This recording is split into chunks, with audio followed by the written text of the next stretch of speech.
52,000 phone call, 15,000 गाड्या, 182 ते 500 CCTV footage आणि घटनास्थळी सापडला फक्त कचरा. चिप्सच्या पॅकेटचा रिकामा तुकडा, अगदी सुईच्या टोका इतकाही पुरावा नसलेला एक अत्यंत भयानक आणि तितकाच गुंतागुंतीचा ब्लाइंड मर्डर.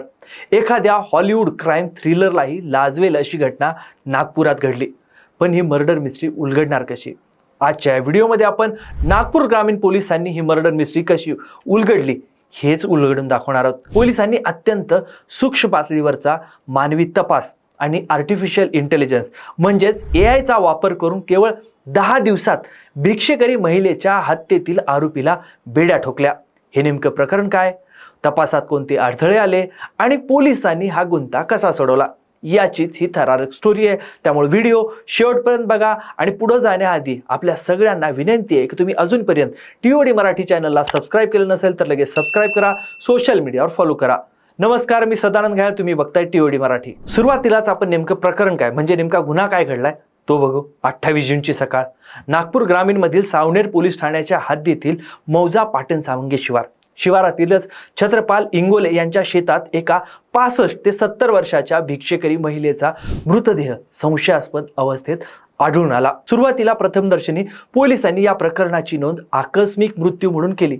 पण जेव्हा या मृतदेहाचा शवविच्छेदन अहवाल म्हणजेच पोस्टमॉर्टेम रिपोर्ट समोर आला तेव्हा पोलिसांच्याही पायाखालची वाळू सरकली. या वृद्ध महिलेची अत्यंत निर्घृणपणे क्रूरपणे हत्या करण्यात आली होती. नराधमानं तिच्यावर केवळ अनैसर्गिक लैंगिक अत्याचारच केले नाहीत तर तिच्या शरीरातील आतड्यांचा काही भाग खेचून बाहेरही काढला होता. याच गंभीर दुखापतीमुळे आणि धक्क्यामुळे या महिलेचा मृत्यू झाला होता. डोकं ठेचून आणि हातानं गळा आवळून तिची निर्घृण हत्या करण्यात आली होती. गुन्ह्याचं गांभीर्य लक्षात घेऊन नागपूर ग्रामीणचे वरिष्ठ पोलीस अधीक्षक हर्ष पोद्दार आणि अप्पर पोलीस अधीक्षक अनिल म्हस्के यांनी तात्काळ तपास पथकं नेमली. उपविभागीय पोलीस अधिकारी सागर खर्डे यांच्या नेतृत्वात स्थानिक गुन्हे शाखा, सावनेर, केळवद आणि सायबर पोलिसांची विशेष टीम तयार करण्यात आली. पण पोलिसांसमोर सगळ्यात मोठी आव्हानं होती. पहिलं म्हणजे उष्णतेमुळे आणि मृतदेहाच्या स्थितीमुळे महिलेचा चेहरा पूर्णपणे विद्रूप झाला होता. आणि दुसरं म्हणजे घटनास्थळी कुणीही प्रत्यक्षदर्शी साक्षीदार नव्हता किंवा मारेकऱ्याचा सुगावा देणारा कोणताही ठोस पुरावा नव्हता. हा पूर्णपणे एक ब्लाइंड मर्डर होता. मग चिप्सच्या तुकड्यानं या तपासाला कलाटणी कशी मिळाली? गुन्हा घडतो तेव्हा गुन्हेगार कितीही शातीर असला तरी तो काही ना काही पुरावा मागे सोडतोच, असा पोलीस तपासाचा एक नियम आहे.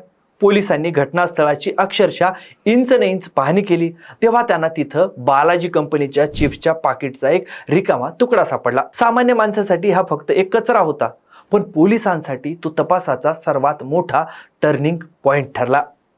दारूच्या नशेत अत्याचार करताना आरोपीनं हे चिप्स खाल्ले असावेत असा अंदाज कयास बांधून पोलिसांनी तो तुकडा जप्त केला. स्थानिक गुन्हे शाखेचे वरिष्ठ पोलीस निरीक्षक अंकुश माने आणि त्यांच्या पथकानं तात्काळ बालाजी चिप्सच्या स्थानिक वितरकासोबत संपर्क साधला. या पुरवठादाराकडून महत्वाची माहिती पोलिसांच्या हाती लागली. हे विशिष्ट चिप्स दहेगाव खापरखेडा मार्गावरील काही ठराविक दुकानांमध्येच पुरवले जातात. या माहितीवरून पोलिसांना तपासाची त्यांच्या दिशा स्पष्ट झाली. मग आरोपी कसा सापडला? आत्ता खरा पोलीस तपास सुरू झाला होता.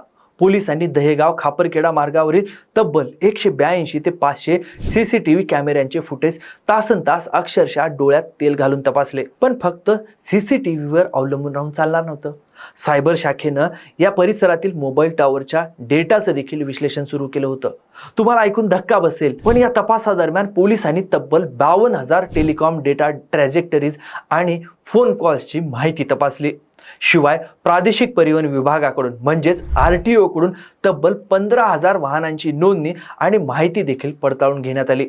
यातच दहेगाव येथील एका ट्रॅव्हल्स ऑफिसच्या CCTV कॅमेऱ्यात पोलिसांना एक संशयित व्यक्ती दिसला.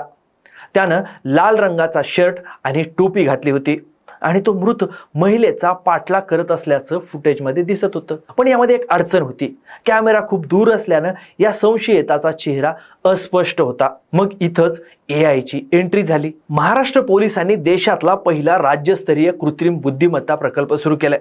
याचं नाव आहे Marvel, Maharashtra research and vigilance for enhanced law enforcement. या सिस्टीम मधील DTAMS म्हणजेच digital technology aided morphological reconstruction system या तंत्रज्ञानाचा पोलिसांनी अत्यंत शिताफीनं हुशारीनं वापर केला. सगळ्यात आधी महिलेची ओळख पटवण्यासाठी मार्वलच्या AI फोटो एनहान्समेंट तंत्रज्ञानानं तिच्या विद्रूप चेहऱ्याची पुन्हा नव्यानं बांधणी करण्यात आली. हा स्पष्ट झालेला फोटो पोलिसांनी नागपूर, अमरावती आणि मध्य प्रदेशातील मिसिंग रेकॉर्डशी पडताळून पाहिला आणि सोशल मीडियासह स्थानिक सामाजिक कार्यकर्त्यांना देखील हा फोटो पाठवला. तेव्हा कोराडीमधील एका कार्यकर्त्यानं फोटोवरून ही निराधार महिला खापरखेडा दहेगाव रस्त्यावर फिरत असल्याचं सांगितलं आणि यानंतरच AIनं आपलं दुसरं टार्गेट निश्चित केलं.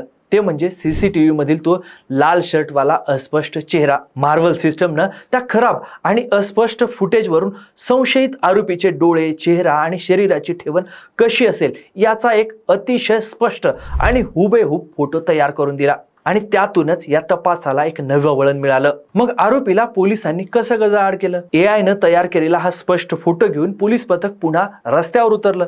त्यांनी परिसरातल्या 80 ते 90 मजूर आणि स्थानिक नागरिकांना हा फोटो दाखवला. तेव्हा काही मजुरांनी त्याला ओळखलं.